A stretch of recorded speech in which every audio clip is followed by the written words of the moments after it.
দায়িত্ব না নেয় তাহলে রাষ্ট্র চীনের বিরুদ্ধে হয়ে যাবে।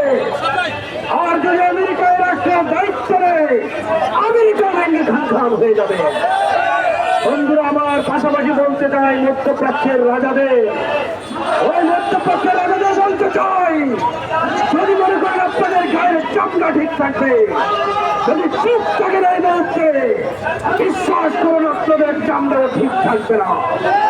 সুতরাং আজকে ঐক্যবদ্ধ করে মুসলিম বিশ্বকে এই সংঘাতের মধ্যে ইসরায়েলের বিরুদ্ধে মুসলিম বিশ্ব ইরান সহ ফিলিস্তিনের পাশে দাঁড়াতে হবে সেই দাবিকে নিয়ে আক্রমণ করেছে। উদ্দেশ্য ইরানের পারমাণবিক চুল্লিকে ধ্বংস করে দেওয়া। আলহামদুলিল্লাহ ইরান সাহস করে প্রতিবাদ করেছে, পাল্টা আক্রমণ চালিয়েছে।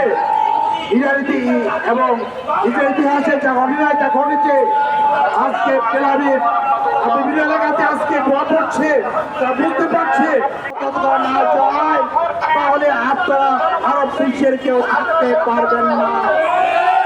আপনার দায়িত্ব হচ্ছে মুসলমানদের পক্ষে দাঁড়িয়ে, ইরানের পক্ষে দাঁড়িয়ে আজকে ইসরায়েলকে প্রতিহত করা, ধ্বংস করে দেওয়া।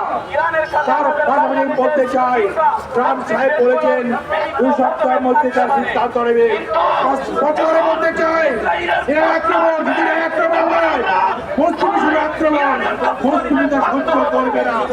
আর মুনাফিকি করবেন না, ইসরায়েলকে আশ্রয় নেবেন না, বুঝে বন্ধের কথা বলেন, শান্তির কথা বলে ইসরায়েলকে আমার স্বাভাবিক চাই। তাই আমরা সচেতন বলতে চাই, ইসরায়েল হোক আমেরিকা হোক, পশ্চিম বিশ্বকে রাষ্ট্রবর্গকে ঐক্যবদ্ধ করতে হবে। দর্শক, আপনারা যেমনটি দেখছেন যে খেলাফত মজলিসের পক্ষ থেকে আজকে আন্তর্জাতিক নিয়ম নীতি লঙ্ঘন করে ইরানে ইসরায়েলি হামলা ও গাজায় অব্যাহত গণহত্যা বন্ধের প্রতিবাদে কিন্তু আজকে খেলাফত মজলিস ঢাকা মহানগর দক্ষিণের পক্ষ থেকে এক বিক্ষোভ মিছিলের আয়োজন করা হয়েছে। বিক্ষোভ মিছিলটি বাইতুল মুকাররমের উত্তর গেট থেকে শুরু হয়ে সেটা কিন্তু পল্টন মোড়ের দিকে এগিয়ে যাচ্ছে।